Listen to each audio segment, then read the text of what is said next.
ஐயா வணக்கம் ஐயா. வணக்கம். வந்தவனையும் வருகின்ற வல்வனையும் கந்தரென்று சொல்ல கலங்கிடுமே செந்தில் நவர் சேவகா என திருநீர் அணிவோர்க்கு மேவராதை வினை எம்பெருமான் முருகப்பெருமானை மனதார வணங்கி எம் குலதெய்வத்தை மனதார வணங்கி பக்தி யுகமையர் அனைவருக்கும் என் மனமார்ந்த வணக்கம். வணக்கம். உங்களுக்கு வணக்கம். வணக்கம் ஐயா, எப்படி இருக்கீங்க? அருமையா இருக்கேன். முருகன் அனுகூலத்துல கண்டிப்பா கந்தசஷ்டி விழா வேற வருது. ஆமா, வருகிற 22 அக்டோபர் 22. அதாவது கந்தசஷ்டி விரதம் எப்பவுமே வளர்பறையில வரக்கூடிய பிரதம வழக்கம். பிரதமையில் எல்லாரும் என்னமோ ஆரம்பிக்க மாட்டாங்க, வெறுமானம் அப்படின்னு சொல்லுவாங்க. ஆனா விரதம் துவக்கமே வளர்பறையில் பிரதமையில் தான் விரத துவக்கமே வருது, சஷ்டி. கண்டிப்பா. ஆமா, அதுல இருந்து 22, 23, 24, 25, 26, 27ஆம் தேதி வந்து பாத்தீங்கன்னா சூரனை சம்ஹாரம் பண்றாரு. 28ஆம் தேதி முருகப்பெருமானுக்கு திருக்கல்யாணம். கண்டிப்பா நம்ம வீட்டு கல்யாணம் போல மிக விமர்சையாக தமிழக மக்கள் கொண்டாடக்கூடிய ஒரு அற்புத திருக்கல்யாணம் நடக்கும். கண்டிப்பா. ஏன்னா முருகரோட ஒரு அடிமைன்னு சொல்லலாம், நீங்க முருகன் அடிமைனே சொல்லலாம். அப்பேற்பட்ட ஒரு நிறைய விஷயங்கள் திருச்செந்தூர்ல மிகப்பெரிய விஷயங்கள் மக்களுக்காக நிறைய பண்ணிட்டு இருக்கீங்க. இது ஒரு ஸ்பெஷல் காணொலியா இருக்கட்டும் சொல்லி தான் நம்ம இதை பண்றோம். ஸோ நிறைய விஷயங்கள் வந்து சுவாரஸ்யமா பேசுவோம். ஃபர்ஸ்ட் கந்தசஷ்டி கவசம். கந்தசஷ்டி அப்படின்னு சொல்லும் போது அது எதை குறிக்குது? கந்தசஷ்டின்னா என்ன? முருகன் அடிமை சொல்ல ரொம்ப நான் பாக்கியமா கருதுறேன். காரணம், இப்போ என்னோட திருச்செந்தூர் முருகன் ஜோதிடாலயம் அப்படிங்கிறது நான் ஜாதகம் பார்க்கக்கூடிய என்னுடைய பெயர் திருச்செந்தூர் ஆலயம் சொல்லிட்டு. பெரும்பாலும் நிறைய பேர் திருச்செந்தூர் போயிட்டு எனக்கு கூப்பிடுவாங்க. ஏன்னா திருச்செந்தூர் முருகன் ஜோதிடாலயம் இருக்கு இல்லையா, அங்க போயிட்டு நாங்க சுவாமி தரிசனம் பார்க்க வந்தோம், அவங்கள பார்க்கலாமான்னு கேட்பாங்க. நான் கரூருங்க அப்படின்னு சொல்லுவேன். எப்ப எனக்கு அப்போ ரொம்ப பெருமையா இருக்கும். காரணம், அங்க போயிட்டு நம்மள நினைக்கிறாங்களே, அது வந்து அங்க போயிட்டு நம்மளை நினைச்சிருக்காங்களே, நம்ம கூப்பிடுறாங்களே அப்படிங்கிறது பெருமையா இருக்கும். நம்முடைய இறுதி காலகட்டங்கள்லாம் திருச்செந்தூர்ல இருந்தால் ரொம்ப சந்தோஷம் அப்படின்னு கூட பல நேரங்கள் நம்ம நினைத்தது உண்டு. காரணம், நம்முடைய வாழ்க்கையில பல்வேறு காலகட்டங்கள்ல நெருடலான சூழல்கள்ல நம்ம வந்து கஷ்டமான சூழல்கள்ல நமக்கு வாழ்வழித்தவர், இன்றும் வாழ்வழித்து கொண்டிருக்கக்கூடியவர், எல்லா பாக்கியங்களும் நமக்கு தந்தவர், எனக்கு தந்தவர் எம்பெருமான் முருகப்பெருமான். அப்போ அவரை பற்றி பேசுவதே ஒரு பெரிய பாக்கியம். அது கிடைச்சதே மிகப்பெரிய ஒரு அனுகூலம் அப்படின்னு நினைக்கிறேன். இப்போ நீங்க கேட்ட சஷ்டி விரதம் அப்படின்னா, குறிப்பாக மாதந்தோறும் வளர்வரை சஷ்டி, தேய்பிறை சஷ்டி. ஏன்னா சஷ்டி அப்படிங்கிறது திதி. எப்படி நமக்கு அமாவாசை வருது, அமாவாசை எல்லாருக்கும் பெரும்பாலும் தெரியும், பௌர்ணமி எல்லாருக்கும் தெரியும். சஷ்டி அதே போலதான். இந்த திதிகளில் வரக்கூடிய ஒரு இதுதான் சஷ்டி, 5 நாள். அப்போ நமக்கு அந்த வளர்பறையிலே வரும், தேய்பிறையிலே வரும். இந்த வளர்பறையில் வரக்கூடிய இந்த கந்தசஷ்டி அப்படிங்கிறது மகா கந்தசஷ்டின்னு சொல்லுவாங்க. இந்த டைம் தீபாவளி முடிஞ்சோன்னு எப்பவுமே அமாவாசை எப்போ தீபாவளி வருங்க. தீபாவளி முடிஞ்சு அடுத்து வரக்கூடிய பிரதம, அந்த பிரதமையில் வரக்கூடியது தான் நம்ம வந்து கந்தசஷ்டி விரதமாக நாம் அனுஷ்டிப்பது, அதாவது கொண்டாடுவது. இதை ஏன் சஷ்டி வந்து அந்த டைம் ரொம்ப ஃபேமஸா மக்கள் கொண்டாடணும், இதற்காக சஷ்டி விரதமும் இருக்கணும் அப்படின்னு பல்வேறு டவுட்ஸ் இருக்கும். முருகனை கும்பிடக்கூடியவர்கள் இப்ப அப்கமிங் நிறைய முருகன் டிவோட்டிஸ், குறிப்பா இந்த 2K கிட்ஸ் நிறைய குழந்தைகள்லாம் முருகனை வந்து கும்பிடுறாங்க, நிறைய முதியவர்களும் கும்பிடுறாங்க. ஏன்னா ஒரு தமிழ் கடவுள் இல்லையா. கண்டிப்பா. ஒரு தமிழ் பேசக்கூடிய, தமிழை தாய்மொழியாக கொண்ட ஒருவரோட டிஎன்ஏலையும் முருகர் இருப்பார், ஒரு குரோமோசோம்லயுமே முருகர் இருப்பார். ஏன்னா அவர் தான் நம்முடைய ஃபாதர், கிராண்ட்ஃபாதர். ஆமா, அதனால அவர் இன்றி யாரும் இல்லை. இப்போ அவரோட மொழியை தான் நம்ம பேசுறோம். கண்டிப்பா. கற்பனை என்றாலும் கற்சிலை என்றாலும் கந்தனே உனைமறவேன் அப்படின்னு சொல்லி வாலி கூட பாட்டு இருக்கு. எல்லாமே அவர் தான், அவரோட மொழியில தான் நம்ம பேசுறோம், அவரோட கருணையை தான் நம்ம பார்க்கிறோம் அப்படிங்கிற பாட்டு. அப்போ இந்த சஷ்டி விரதமானது நாம் இருப்பதன் மூலமாக பலனும், இந்த சஷ்டி விரதம் எப்படி அனுஷ்டிக்கிற பலனும் அடுத்தது நம்ம பார்க்கிறோம். இதுல குறிப்பா இந்த சஷ்டி அன்னைக்கு இது போர்க்காலம் அப்படி சொல்றாங்க. சஷ்டிங்கிறாவே போர்க்காலம். முருகப்பெருமான் சூரனை வதம் செய்வதற்காக பிறந்த ஒருவர். அதாவது ஒரு எதிரியை அழிப்பதற்காக எல்லா தெய்வங்களும் முடியாம ஒருத்தர் உருவாக்குனா அப்படின்னா, இந்த தெய்வங்களுக்கு எல்லாத்துக்கும் இல்லாத ஒரு விஷயம் அவர்கிட்ட இருக்குன்னு. கண்டிப்பா. சோர்மான் சிட்டிங்ல இருக்காரு, அம்பாள் இருக்காங்க, எல்லாரும் விநாயக பகவான் இருக்காங்க, அனைத்து தெய்வங்களுமே இருக்காங்க. ஆனா அவர் யாராலும் முடியாது. சூரனை சம்ஹாரம் செய்யணும், சூரபத்மனை நாம் வென்றெடுக்க வேண்டும் என்றால் இந்த பூவுலகிலே ஒரு பாலகன் உருவாக வேண்டும் என்று தேவர்கள், ரிஷிகள், தெய்வம் அனைத்தும் நினைத்து சரவண பொய்யிலேயே 6 முகங்களாக முருகப்பெருமான் தோன்றுகிறார். அப்படி முருகப்பெருமான் தோன்றிய நோக்கம் நிறைவேற்றிய திதி சஷ்டி திதி. இப்போ நம்ம ஒரு தோன்றோம்னா நம்ம வாழ்வின் நோக்கம் நிறைவேறும் போது நமக்கு பெரிய மகிழ்ச்சி வரும். ஒரு டாக்டர் ஆகணும் படிக்கணும்னு நினைச்சு டாக்டர் ஆகிட்டு எவ்வளவு பெரிய மகிழ்ச்சி வரும், எவ்வளவு கஷ்டப்பட்டு படிக்கிறோம். அப்போ முருகப்பெருமானுடைய நோக்கம் நிறைவேறிய காலம் அந்த சஷ்டி திதியில சூரனை சம்ஹாரம் என்ற அந்த காலகட்டத்துலதான் அவருக்கு அந்த நோக்கமானது நிறைவேறுகிறது. அப்போ இந்த குறிப்பாக சஷ்டி அன்று விரதம் நம்ம அனுஷ்டிப்பது இந்த சஷ்டியின் மூலமாக பல்வேறு பலன்களை நமக்கு கொடுக்க வல்லது. இதுதான் வந்து சஷ்டி விரதம். சஷ்டி விரதம் வந்து எதுக்கு அனுசரிப்பதுன்னா, அன்னைக்கு வந்து முருகப்பெருமான் சூரனை வந்து சம்ஹாரம் பண்ணக்கூடிய அந்த ஒரு கமிட்மெண்ட் பண்ணக்கூடிய திதி, அதை வென்றெடுத்த திதி. ஆகையால சஷ்டி திதியில நாமளும் நம்ம வாழ்க்கையில வென்றிருக்கணும், நமக்கும் வாழ்க்கையில் நிறைய விஷயங்கள் கிடைக்கணும், நிறைய பாக்கியங்கள் கிடைக்கணும் அப்படின்னா சஷ்டி விரதம் இருக்கிறாங்க. அது அந்த டைம்ல மட்டும் இல்லாம மாதம் வரக்கூடிய வளர்பறை சஷ்டி தேய்பிறை சஷ்டியோட 2 டவுட் வந்துடும். எந்த சஷ்டி விரதம் இருக்கலாம், வளர்பறையில் இருக்கிறதா தேய்பிறையில் இருக்கிறதானு.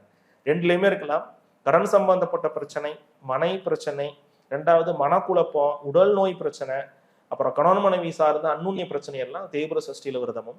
அதே மாதிரி திருமணம் ஆகல, குழந்தை பிறக்கல, எனக்கு வீடு வேணும், தொழில வளர்ச்சி வேணும், பணவரம் வேணும் அப்படிங்கிற வளர்பறை சஷ்டி விரதம் இருக்கலாம். 2 நாளும் இருந்தாலும் தப்பு இல்லை, விரதம் இருப்பது நல்லது. சிறப்பு சிறப்புங்க. அருமையா சொன்னீங்க. விரதம் எப்படி இருக்கணும்? இப்போ விரதம் அப்படின்னோன்னா இப்போ குறிப்பா சஷ்டி விரதம் தான் பயங்கர எப்பவுமே கொஸ்டின்ஸ் நிறைய வரும். ஏன்னா ஒரு நாள் இல்லை, ஆமா, ஒரு நாள் விரதம் யாரும் கேள்வியே கேட்க போறது இல்லை. சனிக்கிழமை விரதம் இருக்கிறீங்க, ஏகாதசி விரதம், ஒரு பிரச்சனையே இல்லை. 1 டே 6 நாள் எப்படி விரதம் இருக்கிறது? அது ஒரு சிலர் 7 நாள், திருக்கல்யாணம் வரைக்கும் 7 நாள் வரைக்கும் விரதம் இருக்காங்க. எப்படிங்க விரதம் இருக்கிறது? நிறைய பேர் கேள்வி கேட்கறது தான். இந்த விரதத்தை எப்படி இருக்கணும் அப்படின்னா, உண்ணா நோன்பு இருப்பதெல்லாம் அடுத்த பட்சம் தான், அது செகண்டரி. நீங்க சாப்பிடாம இருக்கிறது சாப்பிட்றதெல்லாம் அடுத்த பட்சம். விரதம் அப்படின்னா நம்ம ஒரு கமிட்மெண்ட்குள்ள வரணும் அர்த்தம். நம்ம வந்து முருகனை வந்து விரதம் நம்மகிட்ட நம்ம சொல்லலை. முருகப்பெருமான் போர்க்காலம், அவர் வந்து போர் எடுத்து கொண்டிருக்கக்கூடிய, அவர் வந்து கஷ்டப்பட்டு போர் பண்றாரு. அந்த போர்க்காலத்துல நம்ம இருக்கோம் அந்த விரத டைம்ல. அப்போ அவரோட வீரபாகு, வீரகேசரி, நம்ம வீரர்கள் சொல்லுவோம், அவர்கள் எப்படி துணை நின்றார்களோ, அம்பாள் கொடுத்த வேல், வெற்றி வேல் அவருக்கு எப்படி துணை நின்றதோ, நாமும் அவரோட மகன்களாக, அவர்களுடைய அண்ணன் ஒரு தம்பியாக, எப்படி வேணா உறவு. ஏன்னா முருகரை வழிபாட்டிலே உறவு அடிப்படையில் தான் பண்ணுவாங்க. நிறைய பேர் அப்பாவா பார்ப்பாங்க முருகரை, நிறைய பேர் நண்பரா பார்ப்பாங்க, நிறைய பேர் குருவா பவிப்பாங்க, அவருடைய மனதை பொறுத்து. அப்போ அவருக்கு துணை நிற்கக்கூடாது, அவருக்கு நம்ம சப்போர்ட் பண்றோம், அவருக்கு நம்ம துணை நிற்கக்கூடியது தான் இந்த விரதம். இந்த விரதத்துல உண்ணா நோன்பு அப்படிங்கிறது தான் குறிப்பாக கருதப்படுகிறது. அதையும் தாண்டி ஒழுக்கம், சுயமாக நாம வந்து சுய ஒழுக்கத்தை பேணுவது, மதுக்களை தவிர்ப்பது, ஆணவத்தை தவிர்ப்பது, பொறாமையை தவிர்ப்பது, கெடு சொல் தவிர்ப்பது. விரதம்லாம் சாப்பிடாம விரதம் இருந்துட்டு 3 நேரமே பட்டினி இருந்துட்டு போன் வருது, பிடிச்சி கால் கத்தி ஆப்போசிட் சண்டை போட்டு, அது பிரயோஜனம் இல்லை. வீட்டில் வந்து அம்மாவையும் குழந்தைகளையும் அல்லது வீட்டில் கணவரையும் வேற ஒரு சண்டை போட்டு, நண்பர்களோட சண்டை போட்டு, வீண் வாக்குவாதம் பண்ணி பிரயோஜனம் இல்லை. அப்போ வந்து பார்த்தீங்கன்னா இந்த விரதம்ங்கிறது ரொம்ப சாநித்தியமாகவும் ரொம்ப முருகனுடைய சிந்தனையோட இருக்கணும். இந்த 6 நாள்ல முருகனை பத்தி யோசிச்சே இருந்தா அதே போதும், அவரை பத்தி சிந்தனை இருந்தா போதும். காலையில எந்திரிச்சு அவர் விளக்கேத்துறோம், பொழுதோறும் விளக்கேத்துறோம், இல்லை விளக்கெல்லாம் ஏற்ற முடியாத, நான் வந்து காலையிலும் பறந்துட்டு போகணும் வேலைக்கு, திருப்பி நைட் ஆயிடும், ஒன்றும் பிரச்சனை இல்லை. 6 தினமும் அவரை பற்றிய சிந்தனை, முருகா முருகா எனும் நாமம் ஓதிக்கொண்டே இருப்பது, எதுக்கெடுத்தாலும் முருகா என்று நாமம் சொல்வது, முருகனை மனதார நேசிப்பது. அவன் கருணாமூர்த்தி, எப்படி பண்ணாலும் உங்களுக்கு அனுகூலம் பண்ண போறான், அதை ஒழுக்கா பண்றது, எதை பண்ணாலும் திருத்தமா பண்ணணும் இல்லையா? அதை கண்டிப்பா. குறிப்பா விரதத்தை பொறுத்த வரைக்கும் உண்ணா நோன்பு தான் சஷ்டி விரதத்தினுடைய முக்கியமாக கருதப்படுகிறது. அதுல குறிப்பாக நம்ம வந்து சாப்பாடே இல்லாம பட்னி இருப்பது 6 நாட்களும். இந்த 6 நாட்கள்ல தண்ணி மட்டும் பருகுவது. ஒரு சிலர் முடியாத பட்சத்துல பாலும் பழமும் சாப்பிட்டுக்குவாங்க. ரொம்ப முடியாதுங்க, என்னால இது மாதிரி விரதம் இருக்க முடியாது, தான் சரியான விரதம். இப்படி இருக்க முடியாதுன்னு சொல்லக்கூடியவர்கள் அவர்கள் உடல் வாகு தகுந்தாப்புல விரதம் இருந்துக்கலாம். ஏன்னா விரதம் எப்பவுமே ஒரு கமிட்மெண்ட், நம்மளும் முருகருக்கும் நம்மளுடைய தாற்பரியமா நம்ம மனதார கொடுக்கக்கூடிய விஷயம். அதை நம்ம ரொம்ப கஷ்டப்பட்டு சிரமப்பட்டு கொடுத்தோம்னா அது ஏன்டா விரதம் இருக்குன்னு ஆகிப்போம். நம்ம அந்த மைண்ட்ஸ்ல இருக்கக்கூடாது, மனமோந்து விரதம் இருக்கணும். அப்போ உங்களால் என்ன முடியுமோ அப்படி விரதம் இருக்கலாம். குறிப்பாக இந்த காலகட்டங்களில் பச்சரிசி உணவு சமைத்து விரதம் இருப்பதும், அவள் பழம் பால் போன்ற உணவுகள் 1 நேரம் சாப்பிட்டு விரதம் இருப்பதும், 2 நேரம் ஃபாஸ்டிங் பண்றது, அல்லது 3 நேரம் ஃபாஸ்டிங் பண்ணிட்டு அவள் பால் பழம் மட்டும் சாப்பிடுவது, அல்லது இரவு நேரம் 1 நேரம் உணவு சாப்பிடுவது, இப்படின்னு நிறைய பேர் அவங்க வகையாக அந்த விரதத்தை மேற்கொள்கிறார்கள். எப்படி பண்ணாலும் நல்ல பலன் உண்டு. நீங்க 3 நேரம் பட்டினி கிடையாது கிடையாது, உங்களால் என்ன முடியுமோ அதை செய்து விரதத்தை மேற்கொள்ள நல்ல பலன் வரும். சிறப்புங்க ஐயா. இப்போ பொதுவா பலனை எதிர்பார்த்து விரதம் இருக்கிறாங்க, அதை நீங்க எப்படி பார்த்துக்கிறீங்க? எப்பவுமே நம்ம இறை வழிபாடை பொறுத்த வரைக்கும் பலனை எதிர்பார்த்து விரதம் இருப்பது, பலனை எதிர்பார்த்து இறைவனை வழிபாடு செய்வது நல்ல பலன் அல்ல. அது நல்ல பலன் வரப்போறதும் அல்ல. எதிர்பார்ப்புடன் கமிட்மெண்ட்ல எதிர்பார்ப்போட நம்ம ஃபேமிலி ரிலேஷன்ஷிப்ல கண்டினியூ பண்ண முடியாது. திருமண உறவே அதிக எதிர்பார்ப்பு இருந்தா பிரேக்கப் ஆயிடும், நட்புறவே அதிக எதிர்பார்ப்பு இருந்தா பிரேக்கப் ஆயிடும். நீங்க இறைவன்ட்டு அதிக எதிர்பார்ப்பு செய்திருந்தா மனித மனம், நம்ம மனுஷ மனம் என்னோட நினைக்கும், நீங்க திடீர்னு அவுடிக்காரில் போகணும்னு நினைக்கும். அல்லது நமக்கு இப்ப இருக்க அடிப்படை தேவை ஒரு கார் வாங்கணும்னு நினைக்கும். இப்போ நினைக்குன்னு வச்சுக்கோங்க, நீங்க முருகன்ட்ட போய் கார் வேணும் கேட்டே இருக்கலாம். அவர் ஒன்று கொடுக்காம கூட இருக்கலாம், அது வந்து உங்களுக்கு கிடைக்காம இருக்கலாம். அதுக்கு 1000 காரணம் இருக்கும். ஏன்னா இப்ப கொடுத்தா உங்களுக்கு விரயமாக வாய்ப்பு இருக்கலாம், அல்லது இப்ப கொடுத்தா உங்களுக்கு சரியான ஒரு கார் வாங்க அமைப்பு இல்லாம இருக்கலாம், என்ன வேணா இருக்கலாம். ஆனா அதை வந்து முருகப்பெருமான் அறிந்து எந்த காலகட்டத்தில் உங்களுக்கு கொடுத்தா அது சரியாக இருக்குமோ அந்த டைம்ல கொடுப்பார். அதனால எப்பவுமே முருகன்ட்டு போய் நமக்கு என்ன வேணுமோ, நமக்கு என்ன தற்போது தேவையோ அதை கேட்கணும். என் வாழ்விற்கு நீ எதை கொடுத்தா எனக்கு சிறப்பா இருக்குமோ அதை எனக்கு கொடு முருகா அப்படின்னு கேட்கணும். அதான் நல்ல பலன் தரும். சிறப்புங்க. விரத காலத்தில் உண்ணும் உணவு என்னென்ன? ஓகே, விரத காலத்துல நம்ம உண்ணக்கூடிய உணவு அப்படிங்கிறத பொறுத்த வரைக்கும் நம்ம முதலே சொன்ன மாதிரி நம்ம இந்த டைம்ல நம்ம புலால் தோற்பது அது எல்லாரும் பண்ண போறீங்க, அதுல மாற்று கருத்து இல்லை. அதே போல மது மாமிசங்கள் ஆடவர்கள் யாராக இருந்தாலும் தவிர்க்கணும், அது மிக முக்கியமான ஒன்று. அதோட சேர்த்து கிழங்கு உணவுகள் கொஞ்சம் நம்ம தவிர்க்கணும். கிழங்கு உணவுகள், சேனக்கிழங்கு, மண்ணுக்கடியில விளையக்கூடிய உணவுகள்லாம் கொஞ்சம் இந்த டைம்ல வாயு சார்ந்த உணவுகள் எல்லாமே தவிர்க்கணும்.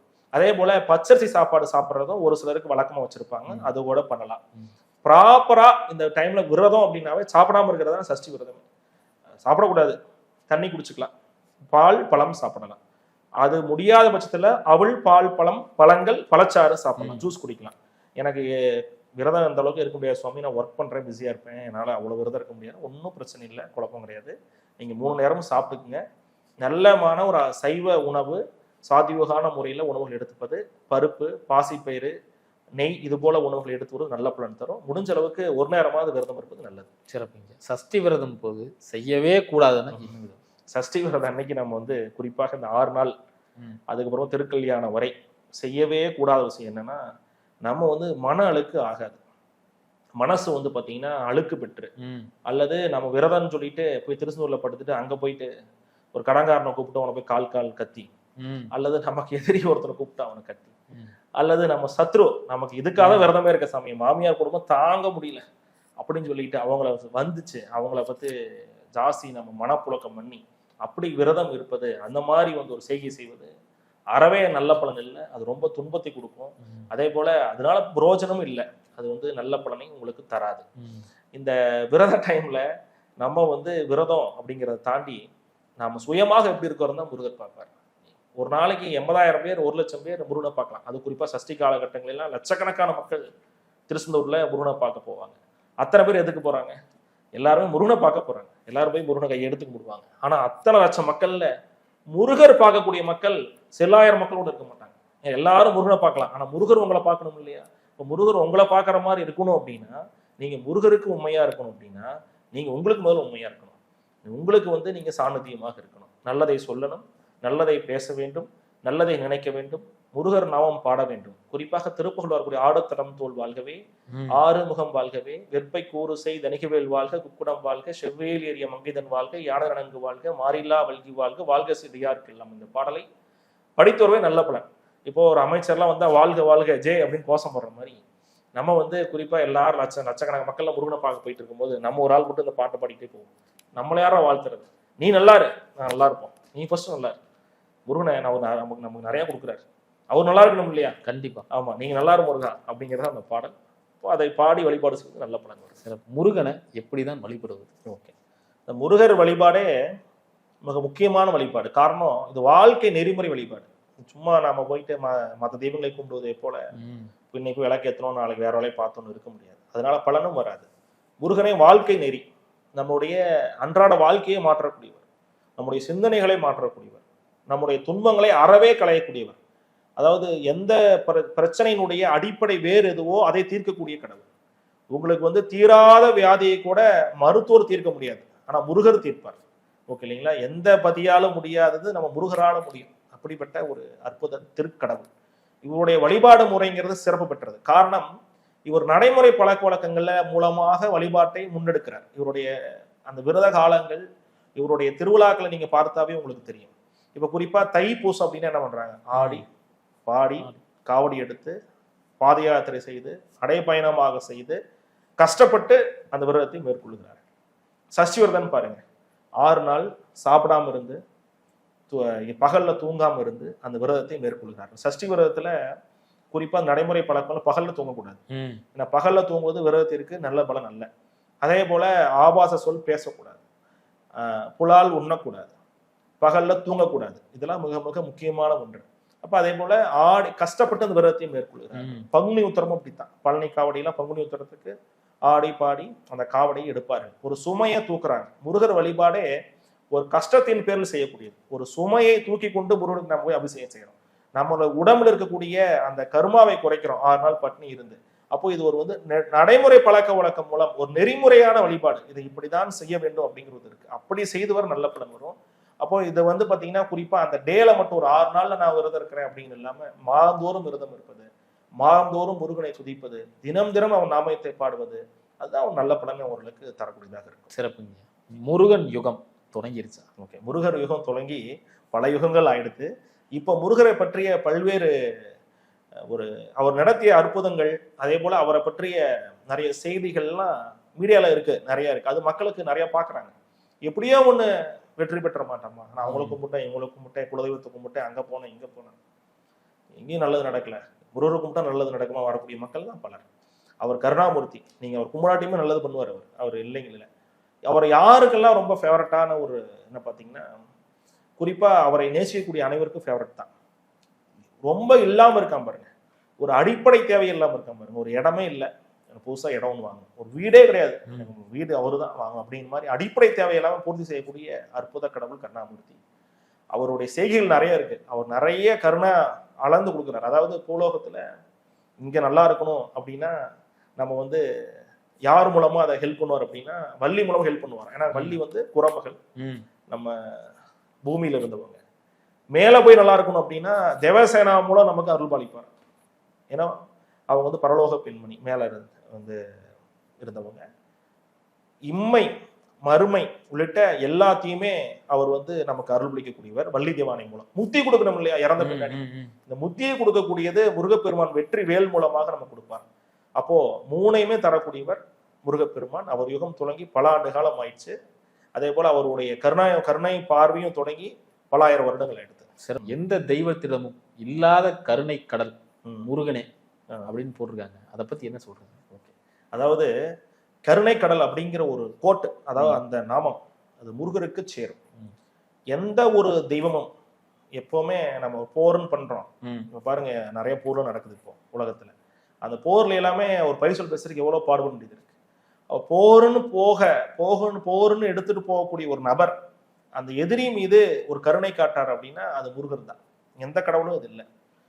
அவனை அவனுக்கு துன்பம் நேரக்கூடாது, அவனுடைய மனம் மாறினா போதும்னு நினைக்கிறார். நீ கஷ்டப்படுத்தினியா, நீ அடுத்தவனை துன்பப்படுத்தினியா, நீ கெடுதல் பண்ணினியா, நீ அதுக்கான பனிஷ்மெண்ட்லாம் உனக்கு வேண்டாம், நீ மனம் திருந்திட்டேன்னு சொன்னா போதும். மனம் திருந்திட்ட அப்படின்னு நீ ஒரு வாக்கு கொடுத்தா போதும், உனக்கான கருணைகள் வரும் அப்படின்னு சொல்லக்கூடியவர் தான் இந்த கருணாமூர்த்தி. சூரனுக்கே, அதாவது யார் எதற்காக பிறந்தாரோ, யாரை சம்ஹாரம் செய்வதற்காக தோன்றினாரோ அந்த சூரனுக்கே மன்னிப்பு கொடுத்தவர். ஆனா அவன் கேட்கல.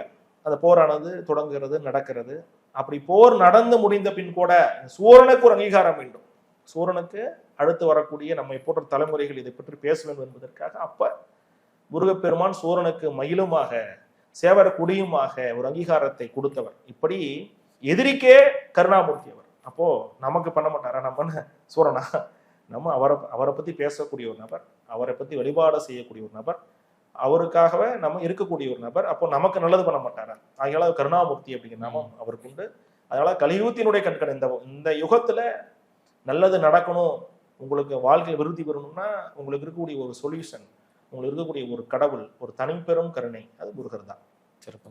முருகனை கும்பிட்டீங்கன்னா கஷ்டம் உங்களுக்கு வந்துகிட்டே இருக்கும், கஷ்டம் எங்கேயும் போகாது, கஷ்டத்திலேயே இருப்பீங்க அப்படிங்கிற மாதிரி சொல்றாங்க. அது நீங்க எப்படி பாக்குறீங்க? ஓகே, அதை பத்தி நிறைய நம்மகிட்டையும் கேட்டிருக்காங்க, நிறைய கமெண்ட்ஸ்லயும் பார்த்திருப்போம். 5 முகம் தோன்றில் 6 முகம் தோன்றும், பெஞ்சமரில் அஞ்சல் என வேல் தோன்றும், நெஞ்சில் ஒரு கால் நினைக்கின் இரு கால் தோன்றும், முருகா என்று ஓதுவார் முன் அப்படின்னு ஒரு பாடல். இது என்னதுன்னா 5 முகம். அதாவது நமக்கு யம பயம் வந்துட்டா 6 முகம் வருவான். 6 முகம். அதே மாதிரி நமக்கு துன்பம் அப்படின்னு வந்துட்டா அங்க 2 கால் இருக்க மயில் வரும்.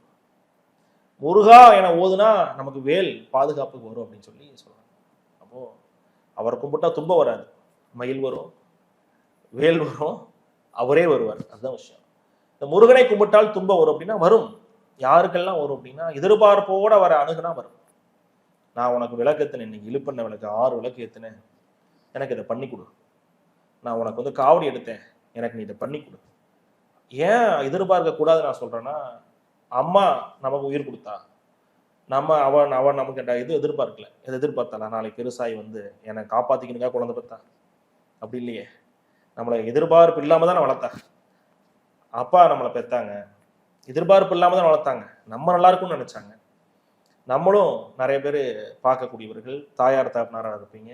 உங்க குழந்தை எதிர்பார்ப்பு அவங்களுடைய பர்சனலான எதிர்பார்ப்பு உங்களுக்கு இருக்கு. அவங்க நல்லா படிக்கணும், வளரணும் இருக்கக்கூடிய, நாளைக்கு வந்து எனக்கு ட்ரெஸ் வாங்கி கொடுறா, இல்லை பெருசாக எனக்கு கார் வாங்கி, அப்படி யாரும். இப்போ முருகர் உங்களை படைத்திருக்கார். முதல்ல நீங்கள் அவருக்கு போய் நன்றி சொல்லணும். என்னை இந்த உலகத்தில் படைச்சு கஷ்டமோ துன்பமோ உன் சன்னதியில் வந்து முன்னாடி நின்று உங்கள்கிட்ட பேசக்கூடிய அளவுக்கு இந்த ஒரு வாய்ப்பு எனக்கு கொடுத்துருக்க, இதற்கு நன்றி அப்படின்னு சொல்லி வேண்டக்கூடியவருக்கே நல்லது. அவர் கருணாமூர்த்தி. ஏன்னா அவர் வந்து 6 முகர் சண்முகர், 12 கைகளிலுமே ஆயுதங்கள் ஏந்திய ஒரு நபர். அப்போ 12 கை அப்படிங்கிற தெய்வம் யாருமே இல்லை. 6 தலை 12 கை. கொடுக்க கொட்டி கொடுக்கக்கூடிய வள்ளல். எல்லாத்தையும் கொடுப்பார், என்ன வேணுமோ கொடுப்பார். அவர் கொடுக்க அவர் வள்ளல், அவர் வள்ளி, அவர் மனைவி வள்ளி வந்து இன்னும் சேர்த்து கொடுக்க போகலாம். எங்க வீட்டுக்காரன் சொல்லுவாங்க, மற்ற வீட்டுக்கு எல்லாம் வீட்டுக்காரங்கெல்லாம் ஏங்க என்னங்க சும்மா அன்னதானம் போட்டு காசு செலவு பண்ணுறேன் அப்படி சொல்லுவாங்க. ஆனால் முருகரோட மனைவி வள்ளியம்மாள், தேவசேனா 2 பேருமே இன்னும் சேர்த்து கொடுங்க அப்படி சொல்லுவாங்களாம். அதுபோல ஒரு கருணாமூர்த்தி அவர். நீங்க அந்த முருகர் கும்பிட்டா கஷ்டம் வரும்னு சொல்லும்போது ஒரு கதை ஒண்ணு. முசுகுந்தன் சக்கரவர்த்தி அப்படின்னு ஒரு சக்கரவர்த்தி. அவருடைய முற்பிறப்புல, முன்னாடி பிறப்புல அவர் என்னவா இருக்காரு, ஒரு குரங்கா இருக்காரு.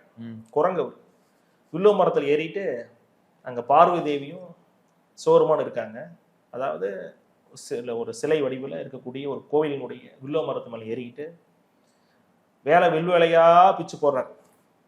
லிங்கத்து மேல போட்டே இருக்காரு. ஒரு கட்டத்துல இப்போ வழிபாடு அப்படின்னா இப்போ உங்க மேலே பூ போடுறோம்னா இப்படி போட்டா அது என்னது, நம்ம அர்ச்சனை. இப்படி போட்டா தூக்கி எல்லாம் பூலா தூக்கி அடிச்சோம்னு வச்சுங்க, அது எப்படி இருக்கும்? அப்படிதான். அப்போ அந்த குரங்கா இருக்கக்கூடிய முசுகுந்தன் சக்கரவர்த்தி போன ஜென்மத்துல பூவா அந்த இலையை பிச்சு அம்பாள் மேலையும் சோரம் மேலையும் போட்டு அடிக்கிறார்.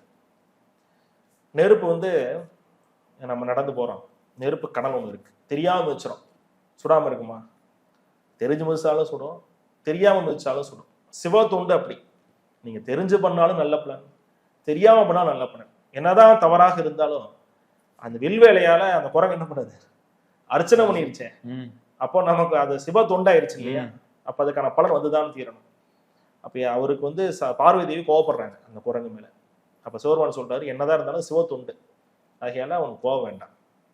அப்ப அந்த குரங்குக்கு ஆட்கொள்றாங்க. குரங்கு ஆட்கொண்டோன்னு வந்து அம்பாள் முன்னாடியும் சோர்வான் முன்னாடியும் மண்டிட்டு வணங்குது, தொழுது, அழுது. அப்போ நீ வந்து மனுஷனா போய் இந்த பூலோகத்துல பிறக்கணும் அப்படின்னோடனே நீ மனுஷனான ஒரு ரூபத்தை நீ எடுக்கணும், நீ மனுஷனா பிறக்கணும் அப்படின்னு சொல்லும்போது அந்த குரங்கு அந்த வரமா பார்க்கல, சாவமா பார்க்குது. ஐயோ எனக்கு அது மட்டும் வேண்டாம், வேற என்ன வேணா சொல்லுங்க, நான் பண்றேன், பட் மனுஷ ரூபம் மட்டும் எனக்கு வேண்டாம் அப்படின்னு சொல்லுது. இல்ல இல்ல, நீ வந்து அது பிறக்கக்கூடிய நோக்கம் இருக்குன்னு சொல்லும் பொழுது, சரி நான் மனுஷனா பிறந்தாலும் எனக்கு வந்து குரங்கு மூஞ்சியோட பிறந்துடும், குரங்கு மூஞ்சியோட பிறந்துடும், ஏன்னா அப்பதான் முன்ஜம் எனக்கு ஞாபகம் இருக்கும், இல்லைன்னா இதெல்லாம் ஞாபகம் இருக்காது எனக்கு சொல்லிட்டு அப்படின்னு இந்த குரங்கு வரான்னு கேட்குது. உடனே அது மாதிரி அருள் பாலிச்சு அந்த குரங்கானது முசுகுந்தன் சக்கரவர்த்தியா பிறந்த ஊர் எது தெரியுங்களா? ரொம்ப நெருங்கிய ஊரு. அது நமக்கு என் ஊரு கரூர்ல தான் பிறக்குது. கரூர்ல தான் அது வந்து அந்த முசுகுந்தன் வந்து பிறக்கிறார். அங்க வந்து கரூரை தலைநகரமாக கொண்டு அவர் வந்து ஆட்சி புரிகிறார். அதாவது நம்மளுடைய அந்த அவர் இளவரசரா பிறக்கிறாரு. கரூரை வந்து பார்த்தீங்கன்னா தலைநகரமாக கொண்டு அவர் வந்து ஆட்சி அமைச்சிட்டு இருக்காரு. அதாவது அந்த இடத்துல ஆள்றாரு.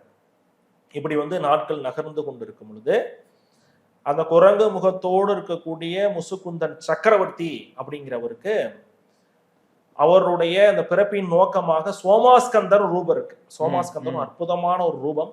அதற்கான ஒரு கோயிலை திருவாரூரிலே எழுப்பி அதற்கான வழிபாடுகளை செய்து இம்மையில வந்து பார்த்தீங்கன்னா அவர் வந்து அனைத்து கர்மகாரி நிவர்த்தி செய்து அவர் வந்து முக்தி பெறுகிறார். இதுதான். அப்போ கஷ்டம் வரும், அந்த குரங்கா இருக்கும்போது கஷ்டம், ஆனால் அது கூட மனிதனா பிறக்க இஷ்டப்படலை. ஆனா மனிதனால் பிறந்து இளவரசராக இருந்து பல்வேறு நன்மைகளை செய்து, பல்வேறு முருக தொண்டுகளை செய்து, பல்வேறு சிவ தொண்டுகளை செய்து, சோமாஸ்கந்தரை வணங்கி சோமாஸ்கந்தருக்கென கோயில்களை எழுப்பி மிகப்பெரிய ஒரு அனுகூலத்தோடும் முருகப்பெருமானுடைய பரிபூர்ண கருணையோடும் முக்தி அடைந்ததாக வரலாறு.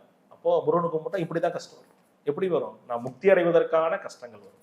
அப்போ முக்தி அடைகிறோமே, வாழ்க்கையில இளவரசரா பிறக்கிறோமே, வெற்றிகள் பெறுகிறோமே, இதெல்லாம் கஷ்டமா? கஷ்டம் கிடையாது.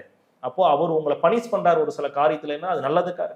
நீ இப்போ ஒரு விஷயம் குழந்தை வேணும்னு இப்ப கேட்கிற, உனக்கு இப்ப பிறக்கிற குழந்தைய விட அவர் நினைக்கும் போது பிறக்கக்கூடிய குழந்தை மிகப்பெரிய உயர்வு பெறக்கூடிய குழந்தையாக இருக்கும், மிகப்பெரிய ஆற்றல் பொருந்திய குழந்தையாக இருக்கும், மிகப்பெரிய அறிவுபூர்வமான குழந்தையாக இருக்கும்.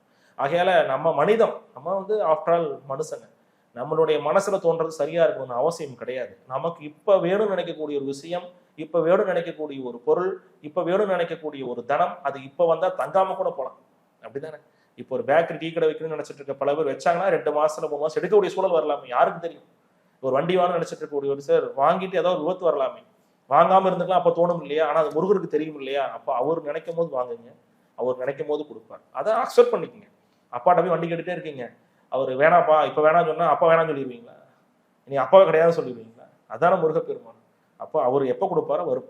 ஆழமாக நம்பணும், ஆத்மார்த்தமா நேசிக்கணும். பொருள் அடிப்படையில் இல்லை, தன அடிப்படையில் இல்லை. அப்போ அவர் வந்து கருணாமூர்த்தி தான், எதிர்பார்ப்பு இல்லாம பழகுவருக்கு.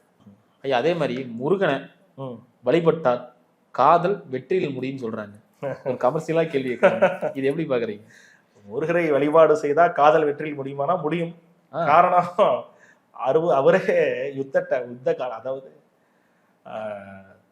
யுத்தத்துல வந்து வெற்றி பெற்றால் தேவசேனாவை திருமணம் செய்வதாக ஒப்பந்தம் திருப்பரங்குன்றத்தில் நடக்கு. அப்போ தேவசேனாவை திருமணம் செய்கிறார். ஆனா வள்ளியை அவர் வந்து லவ் பண்ணி தானே கல்யாணம் பண்றாரு. அவரே காதல் திருமணம் தானே, அதுக்கு அண்ணெல்லாம் சப்போர்ட் பண்றாரு. வள்ளி போய் ஒளிந்த குகை எல்லாமே நீங்க திருச்செந்தூர்ல பார்க்கலாம், இந்த யானை வடிவில் எடுத்து இது பண்ணது. அப்ப அவரே ஒரு லௌதீக கடவுள் தான். ஏன்னா இந்த முருகர் வழிபாட்டுல அறுபடை அப்படிங்கிறது நீங்க கொஞ்சம் ஃபோக்கஸா நீங்க பார்க்கணும். இந்த அறுபடைக்கும் 6 சக்கரங்கள் மனிதனுக்கு இயக்கமா இருக்குது. மூலாதாரம், சுவாதிஷ்டானம், மணிப்பூரகம், ஆனா மூலாதாரம், சுவாதிஷ்டானம், மணிப்பூரகம், அதே மாதிரி அநாதகம், விசுத்தி. இதுதான் வந்து பாத்தீங்கன்னா ஆக்ஞை. ஓகே இல்லைங்களா? அதாவது மூலாதாரம், மணிப்பூரகம், அநாதகம், விசுத்தி, ஆக்ஞை ஆக சொல்லக்கூடிய இந்த 6 சக்கரங்கள்.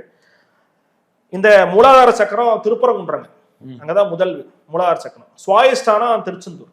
சுவாதிஷ்டானம் மூலாதார சக்கரம் அதாவது ஆசன வாய்க்கும் இனப்பெருக்கு உறுப்புக்கும் நடுவுல 2 இன்ச்சுக்கு உள்ள இருக்கிறது மூலாதாரம். மூலாதார சக்கரம் எங்க இருக்கு? ஆசன வாய்க்கும் இனப்பெருக்கு உறுப்புக்கும் நடுவுல இருக்கக்கூடிய பகுதியில் இருக்கக்கூடியது மூலாதார சக்கரம். அதற்கு மேல இருக்கக்கூடிய ஒரு சக்கரம், அதாவது இனப்பெருக்கு உறுப்பு மேல இருக்கக்கூடிய ஒரு சக்கரம் சுவாதிஷ்டானம்.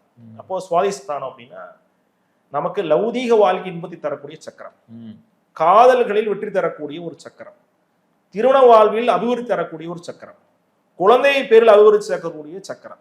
இந்த பிறப்பில் நாம் எந்த நோக்கத்திற்காக பிறந்தோமோ அது சார்ந்த இன்பங்கள் அனைத்தும் தரக்கூடிய ஒரு அற்புதமான சக்கரம். அதே போல லௌதீக வாழ்க்கைக்கு தேவையான அடிப்படை விஷயங்கள் எல்லாம் தரக்கூடிய ஒரு சக்கரம். கலியுக வாழ்க்கைக்கு தேவையான இன்பங்கள், அதே போல சில நேரங்கள்ல வந்து பாத்தீங்கன்னா நமக்கு துன்பங்கள் கூட சில நேரங்களில் தேவை, அதுவும். அதே போல இடம், கட்டிடங்கள், வாகனங்கள், திருமணங்கள், குழந்தை பேர் எல்லாமே யாரு தரா? சுவாதிஷ்டான சக்கரத்திற்கு. இந்த சுவாதிஷ்டான சக்கரத்திற்கு எந்த அறுபடையில் எந்த கோயில் தெரியுங்களா? திருச்செந்தூர் தான். அப்போ திருச்செந்தூர் போகும்போது குழந்தை பிறக்கு, திருச்செந்தூர் போகும்போது வேலை கிடைக்கு, திருச்செந்தூர் போகும்போது இடம் வாங்குறாங்க, திருச்செந்தூர் போகும்போது வீடு வாங்குறாங்க. அப்ப எல்லாமே நடக்கு. அப்போ சுவாதிஷ்டான சக்கரத்திற்கு அதிபதியாக இருக்கக்கூடிய திருச்செந்தூர் திருத்தலத்திலே சென்று காதலர்கள் வேண்டி வழிபாடு செய்து வர நிச்சயம் காதல் கைகூடும். சிறப்பு சிறப்பு. அதாவது கழுத்தை நெருக்கும் கடனில் இருந்து விடுபட வைக்கும் கந்த சஷ்டி விரதம். ஆமா, கட்டாயம் பண்ணும். அதாவது கடன் அப்படின்னாவே அது ஒரு நம்ம கர்மாவில் வரக்கூடியதுதான். நம்ம வந்து இந்த பிறவியில வந்து ஒருத்தர் வந்து துன்பப்படணும்னா பணத்தால தான் பண்ணுவோம். ஏன்னா பணத்தினால ஒருத்தர் எவ்வளவு பெரிய வேணா துன்பப்படுத்த முடியும், எவ்வளவு பெரியவரை வேணா கஷ்டப்படுத்த முடியும். அந்த பணத்திலிருந்து நம்மளை, அந்த பணம் சார்ந்த பிரச்சனையிலிருந்து நம்மை ஆட்கொள்ளக்கூடியது. பணம் அப்படின்னாவே, கரன்சி அப்படின்னாவே யாருன்னா ராகு தான். ராகு தான் இந்த கரன்சி, டிஜிட்டல் கரன்சி. அப்புறம் வந்து பாத்தீங்கன்னா நம்ம கையில் இருக்க கரன்சி, நோட்டுக்கு எல்லாத்துக்கும் அதிபதி ராகு தான். ராகு அப்படின்னு என்னது? பாம்பு, சர்ப்பம், தலைப்பகுதி, வால் பகுதி எல்லாம் பாம்பு. ராகுக்கு எது? பாம்பு. இப்ப விநாயகருக்கு இந்த பாம்புக்கும் கடவுளுக்கும் நிறைய நீங்க தொடர்பா நீங்க இதுல பார்க்கணும். ம்.